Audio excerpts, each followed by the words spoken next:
mungkin masuk ke agenda hari ini ada pengertian SOP, namanya SLA, Service Operation sama Progress di DC atau dokumennya di start.y@intersalah.com. Itu kan nggak boleh.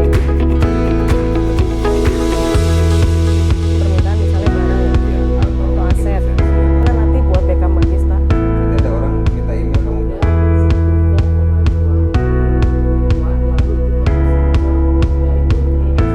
Secara prosedur, jadi masih manual gitu. Sebenarnya dicek sama Pak Ali atau dia karena kan sama nih Pak karena why itu, tapi supaya kita lebih gampang aja gitu loh. Harus Kayak contoh kalau misalnya ada PS gitu aja. Nggak boleh media. Penyimpanan barang impor tes label bukan itu.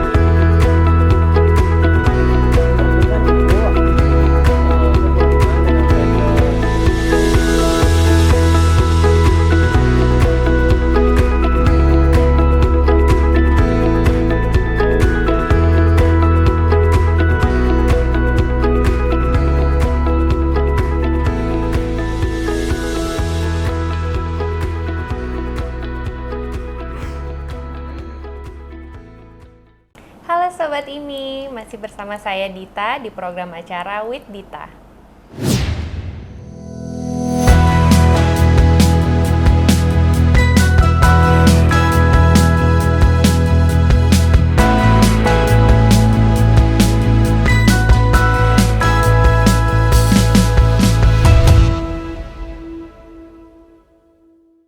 Oke Sobat IMI, di pagi yang cerah ini aku ditemenin sama Ibu Okta.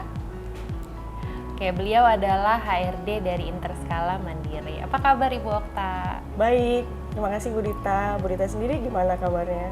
Baik, baik Bu. Nah, tadi kan kita sudah melakukan sesi mengenai SOP nih Bu, atau Standar Operational Procedure. Nah, kita bahas itu dulu sedikit ya Bu. Oke.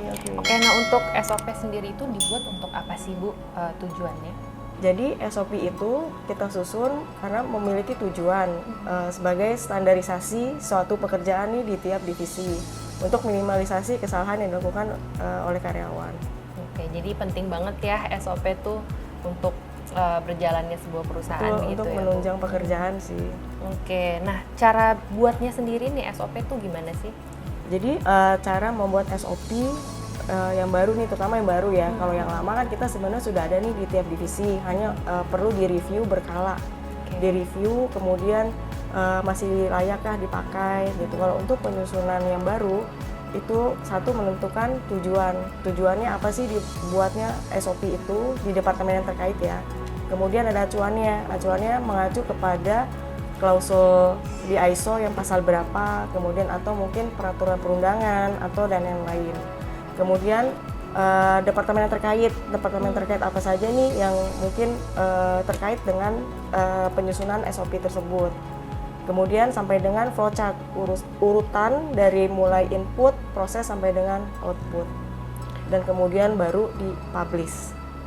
Oke, wah panjang juga ya teman-teman untuk membuat SOP. Oke, nah kalau begitu manfaatnya apa sih Bu untuk membuat SOP ini bagi Interskala Mandiri Indonesia ini? Kalau kita bicara manfaat SOP itu banyak sekali Bu Dita gitu. Termasuk udah pasti keuntungannya untuk perusahaan ya.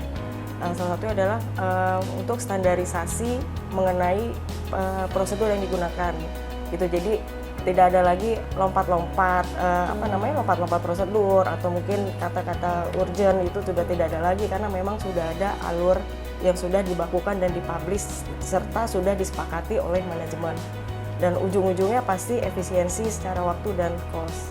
Nah Sobat ini penting banget kan SOP dalam perusahaan itu, terutama untuk keselamatan dan kepatuhan karyawan.